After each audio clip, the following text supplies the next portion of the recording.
encuentran? Gracias a Dios. Antes de iniciar esta clase en donde la palabra de Dios brillará, como siempre lo ha hecho, y esperemos que brille en nuestras vidas, en nuestros proyectos personales, yo quiero encargarles algo que me percibí apenas esta semana. Si tú has pensado en estas fiestas, pasar un rato agradable en familia, con amigos, o recibir tal vez visitas en tus casas, tener una comida o cena especial con los tuyos, recuerda a todas esas personas que no lo pueden hacer por diferentes circunstancias. Esta semana platicaba con una chica que tiene 6 meses apenas hablando español. Ella viene de Kazajstán, allá por la parte de Rusia, es hacia abajo. Y ahí con muy poquito español ya entró allá a la Universidad de Montemorelos. Y le digo, ¿a dónde la vas a pasar? Me decía que ella tenía mucho frío aquí en Montemorelos, mucho frío. Y yo, pues si tú vienes del frío, dijo, es que no me traje nada. No me traje, en mi casa tengo chaquetas, en mi casa tengo botas, pero aquí no, y aquí tengo frío. Y voy a ir a Oaxaca a colportar.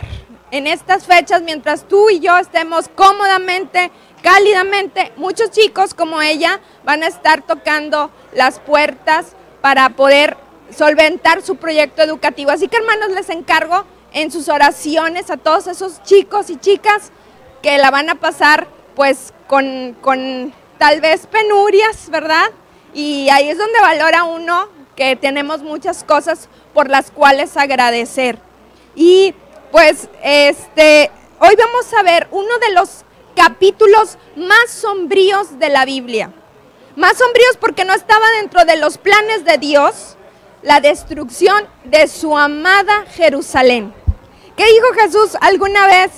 Jerusalén, Jerusalén, yo que te tenía aquí, pero mataste a los profetas. Y es por eso el don de profecía es de los dones más preciados que el ser humano puede tener, y por lo cual debemos de agradecerle eternamente a Dios. Jerusalén no quiso oír la voz profética de Jeremías, de Ezequiel, de Isaías, Oseas y toda la lista que tenemos en la Biblia, y las consecuencias llegaron. Las consecuencias de destrucción, una obra extraña para Dios, pero una consecuencia directa de la misma. Pero en medio del caos y de la destrucción hay palabras de ánimo para ti y para mí. Por ejemplo, esta hermosa promesa que está en Jeremías 29:13. Y me buscaréis y me hallaréis, porque buscaréis de todo vuestro corazón. Si uno busca a Dios, ¿qué te va a pasar? Es que no encuentro a Dios en medio de mi caos, de mi tragedia. ¿Es verdad? ¿Dios se esconde? Dice aquí, y me vas a hallar, pero cuando lo hagas de todo corazón.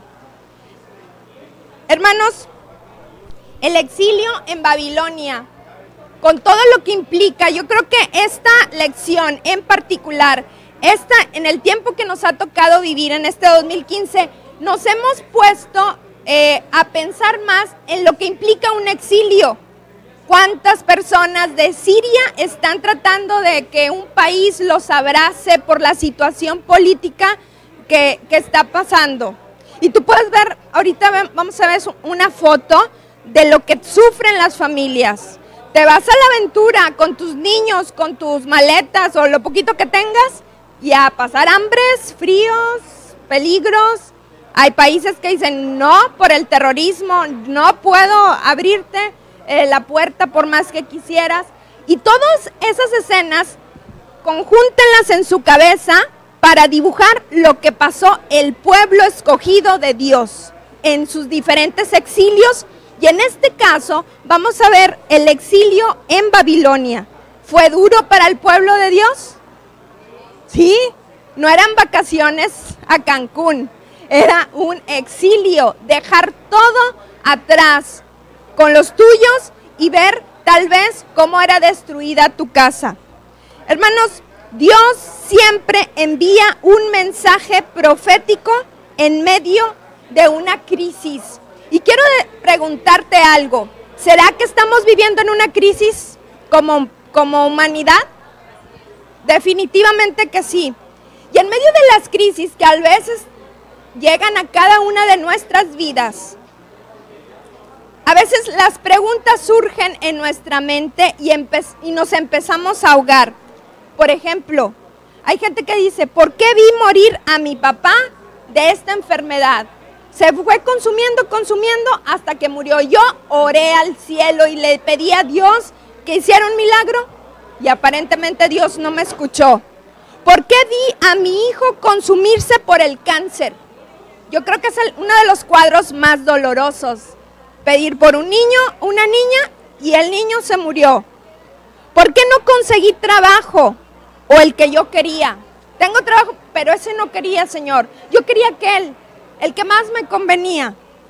Y cuando no tenemos respuesta clara a esas preguntas interrogantes de la vida, comenzamos a tener una visión distorsionada. ¿De quién?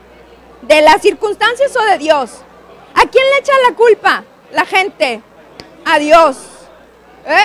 ¿Dónde estás? ¿Qué te pasa? No existes. Esta semana hubo un tiroteo en San Bernardino, California. Algunos seguramente siguieron esta noticia, ¿sí? Ok. Entre las interrogantes de ¿por qué otra vez otro tiroteo? El presidente Obama salió en los medios y dijo, otra vez estoy aquí. Sí, otra vez ante los medios, otra vez para lamentar pérdidas humanas por el uso de armas.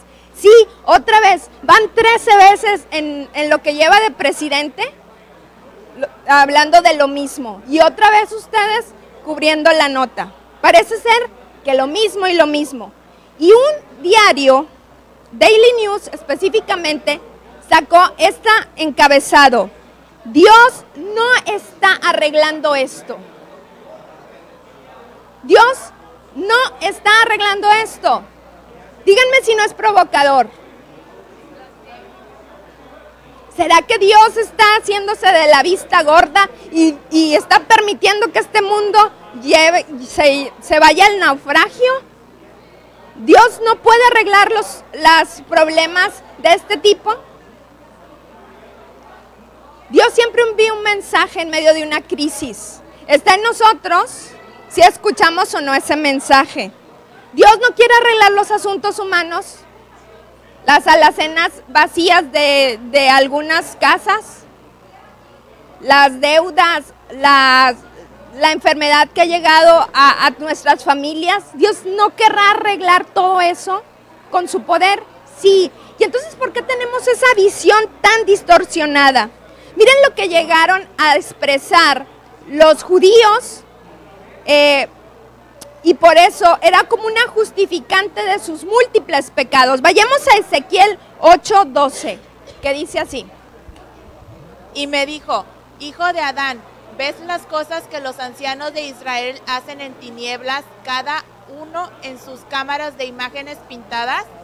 Porque ellos dicen, el Señor no nos ve, el Señor ha dejado la tierra. ¿Cuál es el justificante para que hicieran todo lo que hicieron? Que incluso en la casa de Dios tenían imágenes de ídolos mesopotámicos, egipcios, de toda una recopilación cultural, blasfema, idólatra, en la casa de Dios. ¿Cuál era la justificante? Está subrayado. Más o menos las mismas palabras, ¿no? Del diario. Es que Dios no arregla esto. Dios, miren cómo nos tiene. No nos ve, ha dejado la tierra. No se interesa por nosotros. Apreciados hermanos y amigos, no nos equivoquemos. ¿Dios nos ve o no nos ve?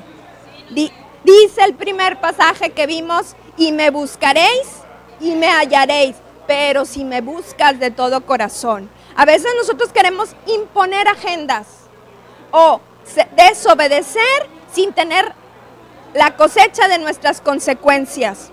¿Por qué hay tantos tiroteos en los Estados Unidos?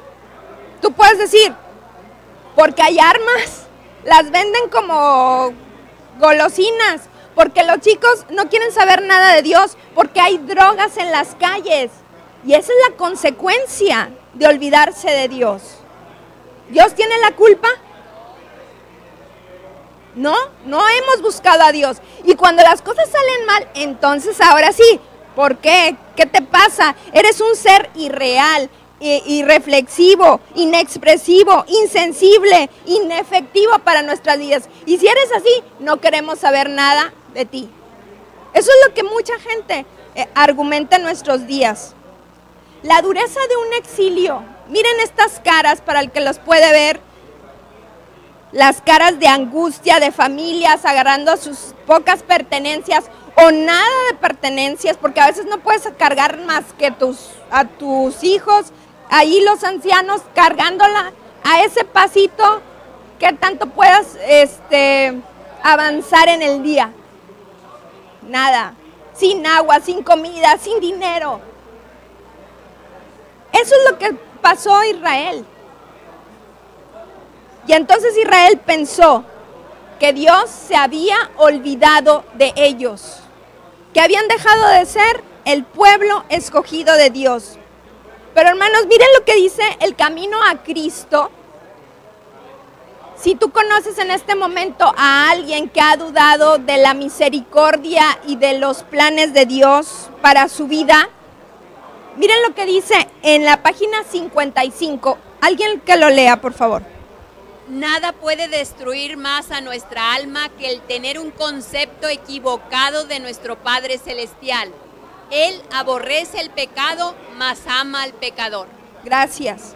La mayor destrucción proyectada por el enemigo de las almas, por Satanás, para cada uno de nosotros es que en medio de lo que nos esté pasando, nuestra visión acerca de Dios empiece a ser distorsionada. Dice, el tener un concepto equivocado del carácter de Dios es lo que más daño va a causar en nuestras vidas.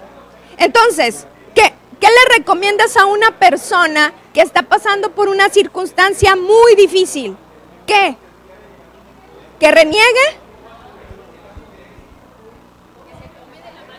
Que busque a Dios. Dios, no entiendo por qué está pasando esto mi familiar, no lo entiendo, pero sé que tú eres un Dios de amor. Ayúdame a visualizar, a tener claro quién eres, porque si no tenemos claro quién es Dios, entonces ahí Satanás nos colocamos en un terreno tan fácil y nos puede jalar para cualquier esquina, como le sucedió a Israel. ¿Por qué estaban pasando por lo que estaban pasando en el exilio?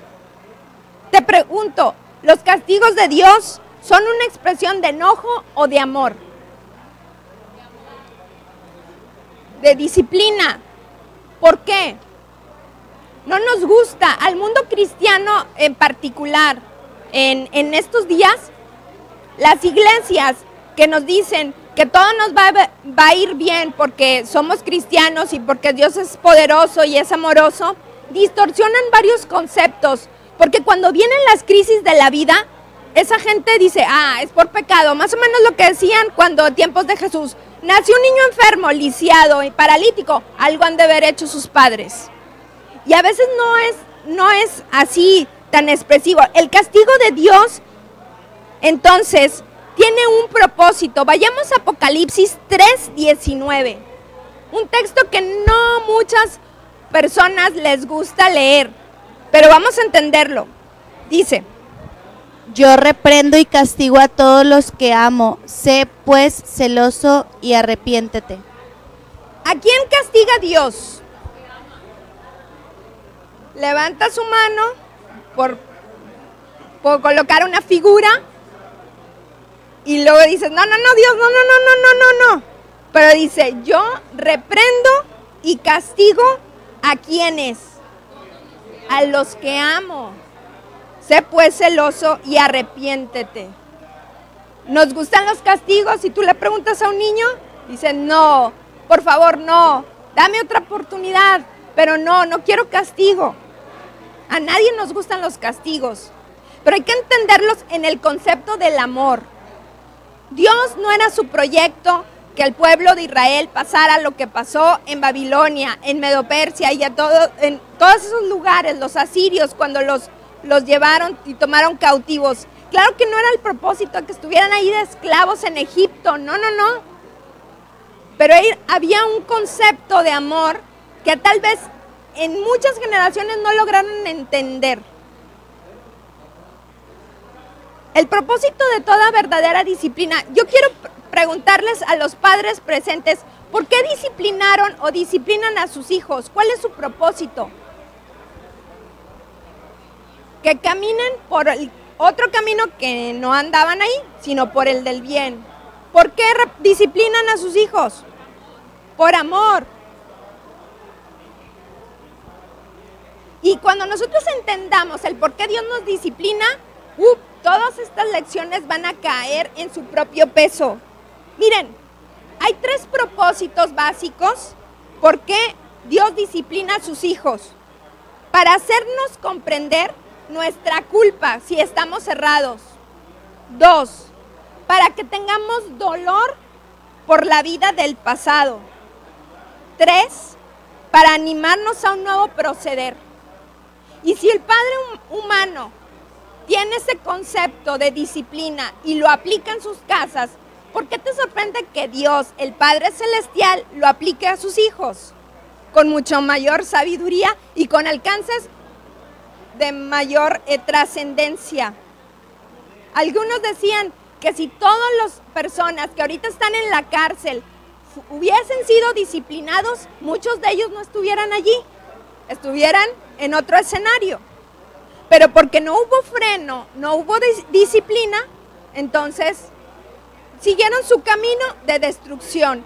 Y algunos se van a fundir su vida ahí y van a dejar su vida dentro de una cárcel. ¿Triste? Sí. Pero así sucedió.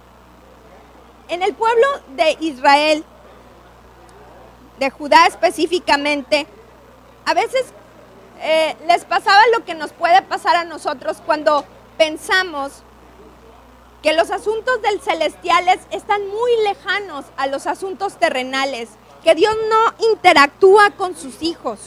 Pero yo te pregunto, ¿para Dios hay algo que pueda ser escondido? ¿Le puedes esconder algo? No. En visión, una visión extraordinaria en el capítulo 8 de Ezequiel, que fue un contemporáneo de Jeremías. Ustedes no sé si se preguntaron, ¿pero por qué Ezequiel si estábamos estudiando Jeremías? Porque en su amor Dios redobló esfuerzos para que hubiera 2 profetas en vez de 1 y que dieran un mensaje de, hey, hijo, estás en un mal camino, regresa. Hay que tener dolor por el pecado. Yo tengo un plan diferente al tuyo. Y entonces Ezequiel, me llama mucho la atención, los primeros versículos del capítulo 8, dice, estaba yo, Ezequiel, y del cabellito, como si fuese de un mechoncito, lo agarra Dios y lo sube al cielo. Así empieza la visión, ¿sí lo recuerdas? Empieza del mechón, vámonos hijo, para arriba, y le hace ver la majestuosidad del cielo. Y ya cuando está arriba dice, ¿sabes qué? Te voy a dar una lupa, como una visión, como si fuese un lente. Y te voy a enseñar una película desagradable ante mis ojos. Y esa película era hacia el templo de Jehová. Y allí, a escondidas, miren lo que alcanzó ver Ezequiel. Ezequiel 8, 8 y 9. Me llevó a la entrada del atrio, miré y vi una abertura en la pared y me dijo, hijo de Adán, cava en la pared. Cavé en la pared y vi una puerta. Me dijo luego, entra y ve las malvadas abominaciones que hacen estos allí. ¿Estaban haciendo qué? ¿Adoración o abominación? A mí me lleva a pensar, no sé si ustedes en su estudio, hermanos, ¿qué espectáculo verá Dios hoy sábado? Porque lo ve, no, nada es escondido en sus ojos. ¿Cómo nos verá Dios y los seres celestiales el sábado? O sea, si diera un paneo, gente pensando en lo que va a comer, en las vacaciones, con el celular, gente pensando, ay, ¿cómo se viste el otro? No sé. ¿Y eso son adoración? No. El objetivo de la vida y del sábado y el de estar aquí se puede simplificar en una palabra: adoración. Y si tu corazón y tu mente no está en ese tenor, entonces estamos haciendo abominaciones, porque es idolatría. Si tú ahorita estás pensando en tu negocio, ese es tu ídolo. Si ahorita estás pensando qué voy a cenar y cómo le voy a hacer, ese es tu ídolo. Si ahorita estás pensando en la ropa o no sé, ese es tu ídolo, no Dios. Así que no nos debe sorprender y admirar, qué bárbaros, Judá, cómo llegaron a hacer abominaciones. Pero qué abominaciones en particular. Miren, vayamos a Ezequiel 8:14.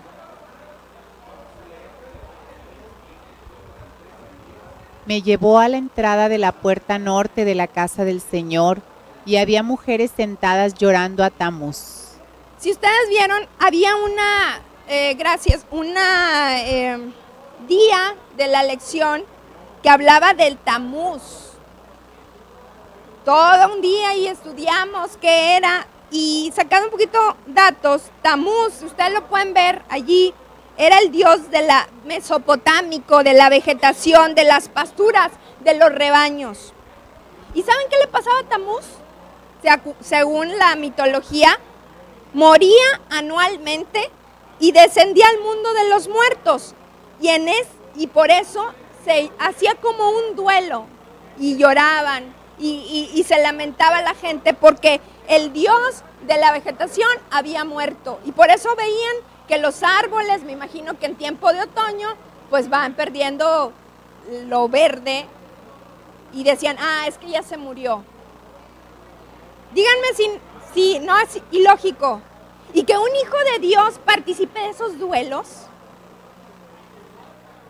Y luego, bueno, como se moría cada año, también volvía a vivir. Y precisamente era en primavera, cuando había florecitas, cuando había los pastos más verdes, los árboles más frondosos. Entonces, era ese Dios. Y para todos los que saben un poquito de historia bíblica, cuando el profeta Elías enfrentó a los profetas falsos de Baal y puso 2 altares y dijo, a ver, ustedes primero, y el Dios verdadero es el que va a consumir con fuego este sacrificio. Y entonces se empezaron a desesperar los profetas falsos y se empezaron a herir. ¿Recuerdan ese episodio? Y Elías le dijo, grítenle más fuerte, no vaya a ser que esté de vacaciones, dormido, teniendo el contexto de que las deidades mesopotámicas se morían, se iban de vacaciones, se desligaban de sus adoradores y por eso tenías que hacer sacrificios para volverlos a la vida, teniendo ese contexto.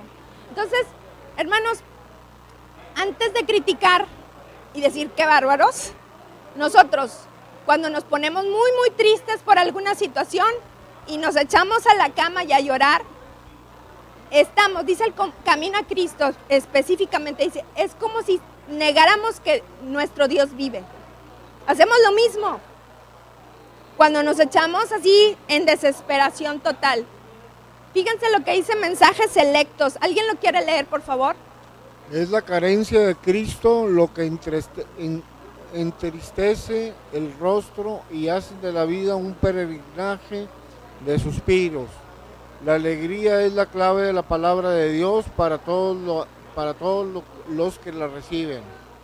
No decimos, gracias, no decimos, hermanos, que hay circunstancias que nos hacen llorar, ¿verdad? Aquí el punto no es cuando nos ponemos tristes por la despedida de un familiar o una situación que nos duele, algún problema que seguramente llega. Jesús lloró, pero dice, es la carencia de Cristo lo que entristece en sobremasía, que la gente dice, ya no quiero más, ya no puedo más. No, ¿qué les falta? A Jesús, porque Jesús es un Dios vivo. No es Tamuz, ni ninguno de esos dioses mesopotámicos que se iban de vacaciones.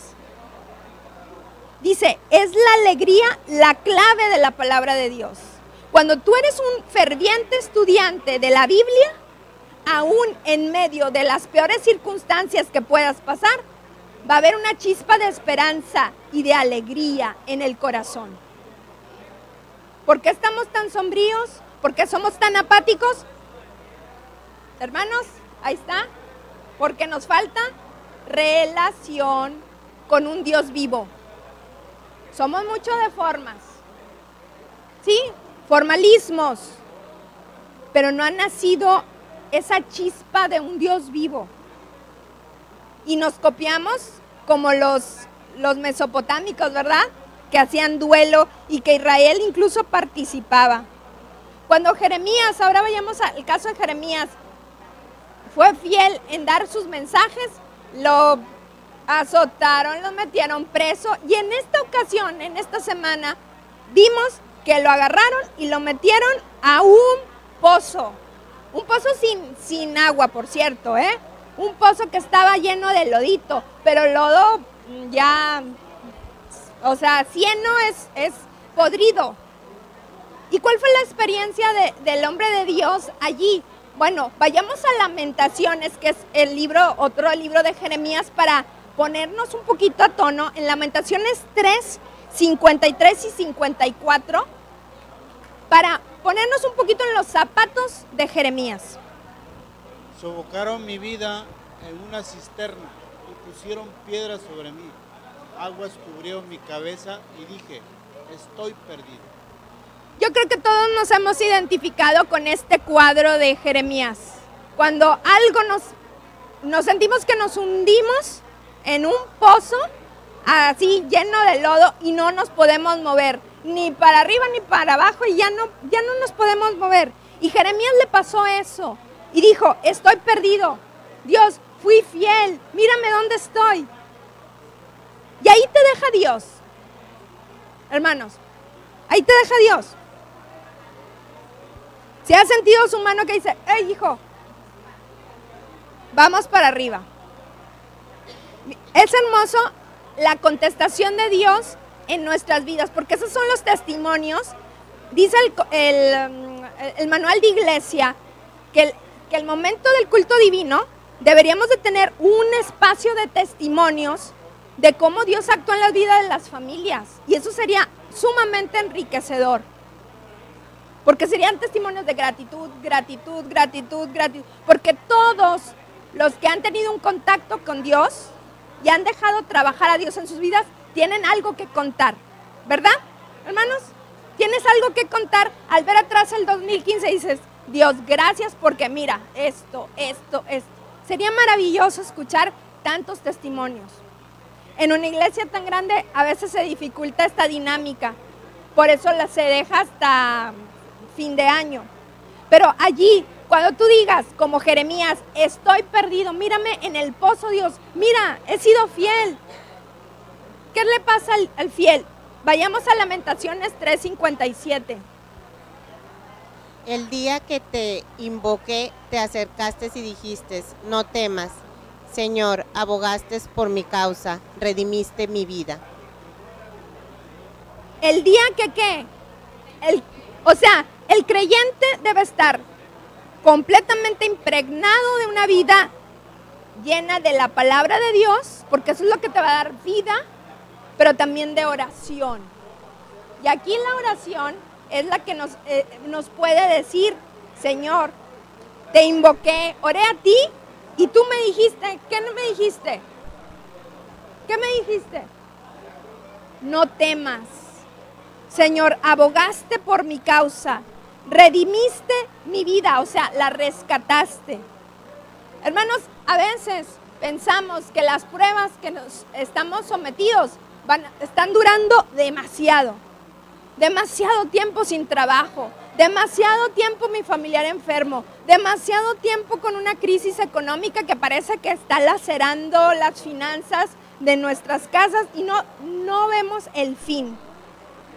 Pero es por eso que el Hijo de Dios se debe de apropiar de las promesas, porque un Hijo de Dios centrado, estudiante de la Biblia, ve estas manifestaciones de terrorismo, de exilios, los ve con otra perspectiva, ¿verdad? Tú dices, bueno, todo esto va a pasar porque es parte de las pruebas del tiempo del fin. Vayamos, les invito a abrir sus Biblias en Jeremías 29, 10 y 11. Jeremías 29, 10 y 11.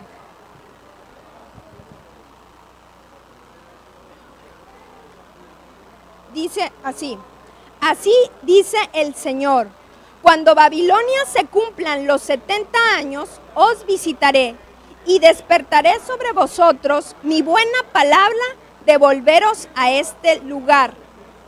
Y luego, yo sé los planes que tengo para vosotros, dice el Señor, planes de paz y no de mal, para daros un futuro y una esperanza.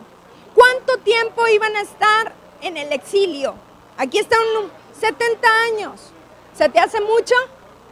Algunos dirán, toda una vida. Pero iba a tener un término, un fin. 70 años nada más. Porque los planes de Dios a través de sus disciplinas son de amor. Él estaba pensando en la vida eterna. Nosotros estamos pensando en una vida de X cantidad de años. Hay tantas personas que se desesperan. Me pasaba a mí en el primer año de la carrera de odontología, uno de los parciales o dos parciales eran en sábado, era de anatomía humana, o sea, la carrera de las materias más difíciles y en sábado, aparte. Si no presentas, no pasas, en la uni es así, o sea, no hay trabajitos como en otras universidades, no, presentas, no pasas. Y algunos, ya la doctora en cuestión sabía que iba a ir una serie de chicos adventistas con la misma canción. Doctora, soy adventista y yo no puedo presentar en viernes de noche por mis creencias religiosas. Y le encantaba a esa doctora, porque si no le hubiera encantado, no pondría a ella con toda su autoridad, pues ese examen. Pero como que le gustaba. Y ahí íbamos a tocar su puerta. Váyanse de aquí, adventistas, me acuerdo. Váyanse, ¿qué están haciendo aquí? Ya saben que esta escuela se pone examen en sábado. Tristemente, hermanos, tenías que irte a otra autoridad. O sea, no es porque no la quisiéramos saltar para nada, sino que al ver la negativa te ibas con otra autoridad. Y la otra autoridad, pues, al menos los que fuimos a negociar, en mi caso nada más yo, me pusieron el examen más tempranito. Yo pude decir, gracias Dios, pero desgraciadamente en el camino, mucha gente sucumbe a esas pequeñas pruebas, porque tampoco es de vida o muerte. Reprobar sí es importante para un estudiante, pero no es de vida o muerte. Imagínense las pruebas cuando tu decisión de ser fiel a Dios dependa tu vida o la de tus seres queridos. Esas sí son pruebas. Pero aquí en los trabajos, por ejemplo, los hermanos los maestros de la SEP, no presentes en sábado, pierdes tu trabajo. Muchos sucumben y van. Los planes de Dios, a pesar de que tú digas 70 años, Señor, o ¿por qué, Señor, tengo que reprobar este examen o dejar de pasar este gran trabajo que se presenta en mi camino? Son pequeños ejercicios de fe, que si en esos pequeños ejercicios tu fe decae, ¿qué va a ser el día de mañana? Vas a ser infiel.